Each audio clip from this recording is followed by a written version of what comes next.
من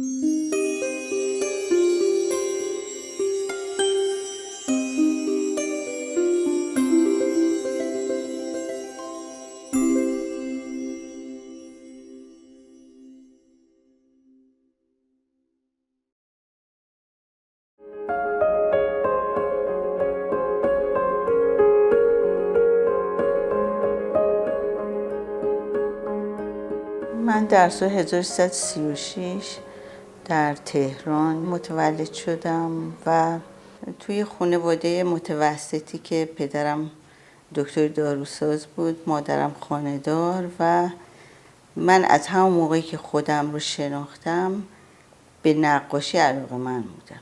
یعنی مدام مداد و کاغذ دستم بود و کار میکرد. تا اینکه مدرسه‌ام که رفتم، اونجا بیشتر از اینکه به درس توجه داشته باشم، گوشه کتابام همیشه نقاشی میکردم. اصلا حواس خیلی تو رویا بودم.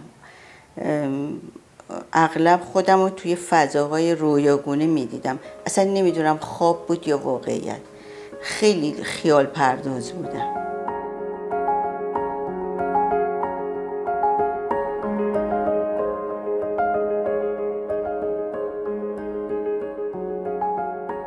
صحنه‌ای که از بچگیم یادمه، این که یه انباری بود پشت خونه ما که من متروک بود. من همیشه میرفتم اونجا بازی میکردم. یه دیوار مشبک آجری داشت. قدمم خیلی کوتاه بود دیگه. میگرفتم میرفتم بالا، از تو اون مشبک ها نگاه میکردم و چه چیزایی که نمیدیدم. از گربه ها، از انسان هایی با ریشای بلند و مثل حالت مثلا دراویش و اینا رو میدیدم پشت اون مشبک ها. و بعد هم که سنم رفت بالاتر، باز من خیلی خوابایی میدیدم که حقیقت پیدا میکرد یا اینکه یه حالت خیلی سمبولیک از زندگی خودم در آینده میدیدم که داستان داشت. یعنی مثلا سناریو داشت، از اول تا آخر مثلا یه ماجرای اتفاق میافتاد که الان دارم میبینم تو زندگیم داره اتفاق میفته، اون چیزایی که دیدم. ولی همه حالت خیلی رویاگونه‌ای که همیشه در وجودم بود و همه رو نقاشی میکردم. مثلا قبل از اینکه برم هنرستان یه بهشت و دوزخ کشیدم، چون تو مدرسه اون کتاب دانته که طراحی از دوره توش بود منو به طرف خودش جلب کرد و بعدها که سالها گذشت من اردویرافنامه رو خوندم، دیدم چقدر شبیه و با فاصله 1000 سال اردویرافنامه مثل قدیمی تر از دانته این ماجرای بهشت و دوزخ و برزخ و نوشته و اینا. خیلی اینا برای من جذابیت داشت.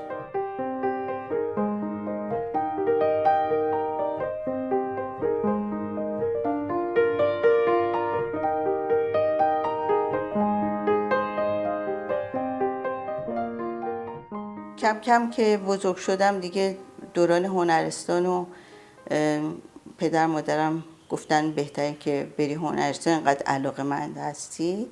و یکی از معلمای توی مدرسه‌ام که نقاشی درس میداد، اون هم اصرار داشت که من برم نقاشی بخونم. خواهر بزرگم هم مجسمه سازی میخوند در دانشکده هنرهای زیبا. خب منم رفتم هنرستان بهزاد و اونجا ادامه دادم. در واقع اونجا شکفتم. یعنی تا دوران دبیرستان من زجر میکشم تو مدرسه، تا اینکه رفتم هنرستان و اون چیزی که دوست داشتم بهش رسیده بودم. تمام اون کم بودم اونجا جبران شد. یعنی شروع کردم کار کردن و خیلی به شدت نقاشی میکردم. پرسپکتیو اونجا خوب یاد گرفتم، آناتومی رو خوب یاد گرفتم. 2 درس مهمی بود که الانم به نظرم حتما باید توی مدارس گنجونده بشه. آقای جعفری اونجا با ما کار میکرد، آقای نامی، غلام حسین نامی و آقای حالتی آناتومی درس میدادن. بیشتر با این چند نفر ما کار میکردیم. من همیشه سرک میکشیدم به جاهایی که مردم عادی و خیلی فقیر بودن، مثلا تو قهوه خونه ها و از کافه ها و اینا بیزار بودم. بیشتر تو جاهایی میپلکیدم که آدم های عجیب غریب پیدا میشد. مثلا یه قهوه خونه بود، میگفتن قهوه خونه حسین آقا، که بیشتر معتادا و اینا اونجا بودن، خیلی خطرناک بود. ولی من اغلب اونجا میرفتم طراحی میکردم. بعدنم تو دانشکده‌ام که رفتم همین ادامه دادم.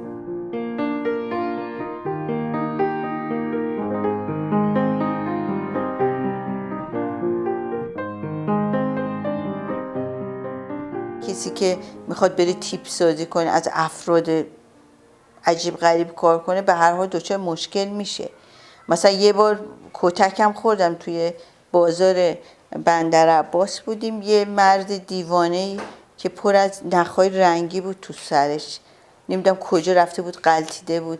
من دنباله این راه افتادم که یه طرح ازش بکشم، با چوب افتاد دنبالم و کتک، و دیگه پلیس رسید ما رو چیز کرد. که همه اونا برای ما ارزش داشت، همون ساعتام واسه ما خوب بود.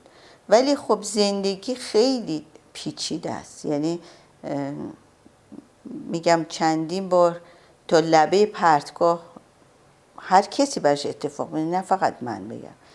آدم میره ولی اون چیزایی که برش میگردونه و باعث میشه ادامه راهو بده با چنگ و دندون، واقعا خود این کار نقاشی آدمو وادار میکنه که نیفته تو پرتگاه.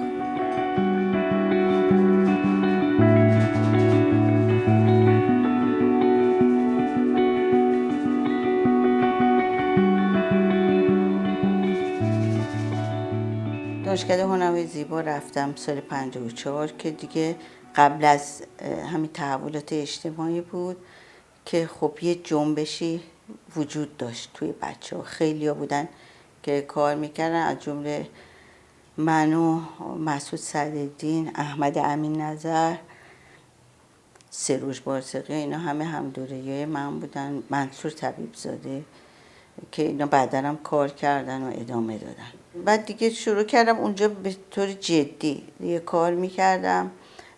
آقای الخاص از سالهای اول و دوم طراحی با ما کار میکردن که خیلی رو من تاثیر گذاشتن.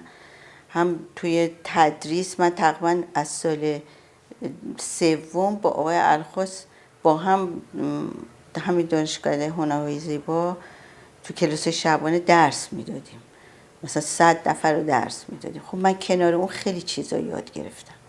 همین که کلاسای طراحیشون خیلی خوب بود. اولین باری که با هم برخورد داشتیم و کار منو مورد توجهش قرار گرفت، رو این تختش این چوبای مال سپایه طراحی من میکردم، با ماژیک کار کرده بودم، اونجا افتاده بود تو آتلیه. از در اومد گفت اینو کی کار کرده؟ گفتم من کار کردم. گفت دیگه رو این کار نکن، رو کاغذ کار کن. دیگه با هم کار کردیم سالها. اونجا خانم بهجت صدر، خانم محسس با ما کار میکردن، آقای وزیری با ما کار میکردن از استادای ما، خانم کوبان بودن. من به دلیل اینکه گرایش زیادی به فیگور داشتم، اصلا یه علاقه به انسان داشتم، از همون خیلی وقتی بچه بودم کشیده شدم به طرف الخاص، برای اینکه اون روی فیگور خیلی تمرکز میکرد و اصلا طراحی رو با فیگور زنده شروع میکرد. به سمت اون کشیده شدم و کار کردم و خیلی نتیجه دیدم. خیلی به شدت پرکار بودم، تمرین زیاد میکردم مدام. آقای الخاص در جریان کارهای من بود و خیلی به من کمک کرد تو اون زمین.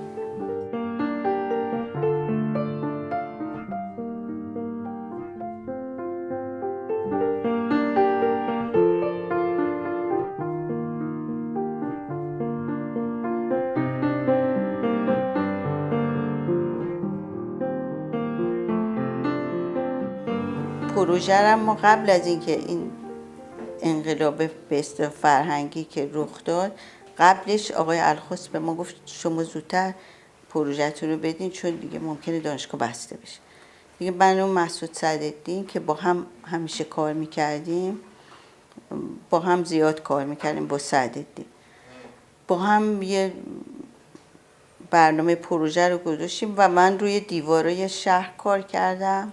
اون دوره خیلی مطرح شد و بعد از انقلاب شروع شد. من 2-3 تا دیوار اینا کار کردیم، هم با آقای الخوست هم با صدرالدین. همیشه اون خاطرات خوش من هم زمان بوده با موقعی که نقاشی میکردم. یعنی بهترین ساعتهای زندگیم هم موقع است که دارم نقاشی میکنم. ولی اون دوره‌ای که ما تو انجمنهای کارگری رو دیوارا نقاشی میکردیم و با اونا نشست و برخاست میکردیم و من اونا رو می آوردم ازشون پورتره ها رو تو روی همون دیوار از خود همونا کار میکردم و با هم رفیق شده بودیم. خیلی فضای فوق‌العاده‌ای بود. بهترین روزای زندگیم همون دوران بود، چون هم نقاشی میکردم بعد هم با آدمایی در تماس بودم که خیلی دوستشون داشتم.